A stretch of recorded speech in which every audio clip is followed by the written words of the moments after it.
Akkam jirtan daawwattoota keenya qaqqaalii guutuu addunyaa irratti marti keessanuu arraan tanagaa gara YouTubaanis isiniif dhufnee jira. YouTube keenya hojii haaraa fi waan babbareedduu irra qabannee dhufee jira. Viidiyoolee akkuma agartan hedduu asirratti gadhiifnee jira. Akkasumas waan haaraa hedduu hojjechaa jirra.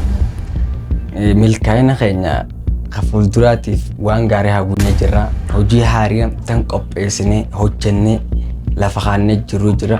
Garuu asiin booda hojii irratti eegaluu fi ammas viidiyoo bifa professionalatiin babbareechinee isiniif gadhiisuu fi hojii keenya akka jaalattan abdii qabna. Garuu YouTube keenyaan subscribe gootanii viidiyoo keenya views akka ol ka'uuf akka nuti saamilee nuuf ta'uuf abdii wal godhaa kara fuuldura akka yaanu isin jecha hojii bareedaa fi waan bareedaa isin qabannee dhufne waan saba keenya boonsu waan nulleen abdii irraa qabne isiniif hojjenna. Hojii aartii tana dalaguun hedduu takka jabaata. Maaliif jennaan amma akka kiyyaatti waan arkee jiruun hima. Yeroon fi viidiyoo daleedduu abootiin maraatti maali siin jaan ati immoo maaliif milkaa'ina kee dhugoomsuudhaaf karaa sirrii san hojjechaa jirta malee jettee namarrallee hin kaanne. Garuu yeroon fi namni akkasiin jiru hamileen hedduu si cabti. Bakka hedduu takka laffaatii hedduu akkasi dabarree as geenyee jira. Inshallah taanis rabbi nuuf haa laaffisu. Viidiyoolee daleenu garuu gama TikTokaanis gama YouTubaanis vaayiraalii nuuf kaan jiru. Viidiyoo keenya akka sirriin nuuf daawwatamu feena. Maaliif namni egaa waan tana delegeetti as beefu namni laalamuu fi qaba. Hojiin tunis bareedduudha yookaan immoo hojiin tun siif hin taane jettanii karaa gaarii irratti nu gorsuu qabdan isin jecha. Hojii keenya immoo akka jaalattan abdii qabna. Yoonii fi waan hanqina nuti qabnu jechuudha. Karaa kun hin taane akkanaa jettanii irraan gorsuudha qabdanii. Akkasuma nutis gorsa keessan ni fudhadhaa jeetiin abdadda nutis akka hamilee nuuf ta'uuf akka hojii tana jajjabeessinuuf nama karaa aartii irratti dhufe jajjabeessuudha qabna. Wal jajjabeessuudha qabna. Akkasuma hamilee waliif taaneen bakka rakkina jirtuuf kanaas walitti himaa deemuudha qabna. Rakkina nuti qabnus nutti himaadha. Hojii keenyaas bakka rakkina qabdu nutti himaadha. Yoo fakkeenyaaf waan kanarratti isinirraa hin deemu jettan waan kanatti sirraa hin deemu kana yoo daleeyde gaariidha jettanii kan nutti himtan taates asumaan nutti himuudha qabdanii.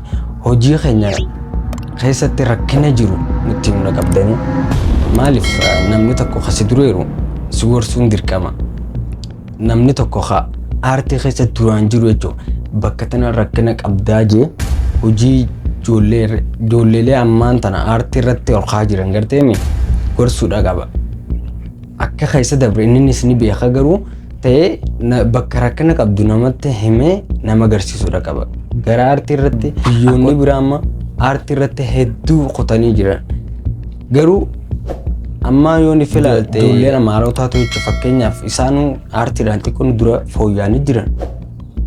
Maaliif jennaan namoota gurguddaa isaanii isaan fuuldura jiru ni gorsanii bakka rakkina qabdu itti himan. Saniif jechuudha namni abdii olii ta'ee karaa fuulduraatti wal qaceelchuudha qaba. Akkasuma waan hedduu nurraa eegdanii nulleen akkasumatti isinirraa eegnaan nu lamee joonii fi waliin deeggarre akkamittuu guddachuu dandeenya. Isinis nutis akkasitti wal cinaa wal guddisuudha qabnaa isinin jenna. Aartii jechuun hedduu ulfaatti. Saniifuu isinis follow subscribe gootanii karaa lachuutu nu hordofuudha qabdanii. Ijoollee xixiqqoo aartii irratti olkaati jechuun waan gaariidha. Dhugaan wallaahi bakka aartiin hedduudhaan dasna jetti. Hedduudhaan dalaguudhaaf hawwii qaba. Amma garuu karaa biyyeeffateen jira. Gizeen fitaan beeyte barnoota bizii nama godha. Amma karaa rabbuun fi jira. Akkasitti like share godhaadha. Nu hordofaadha. Nu jajjabeessaadha. Abdiis nuuf taadha. Viidiyoolee keenya immoo copy link yeroo nuuf barbaachisatti yeroo nuuf share barbaachisatti share like nuuf gootanii jajjabeessuudha qabdan. Galatooma waan daawwattaniif thank you isin jenna. Galatooma nagee jiraadha.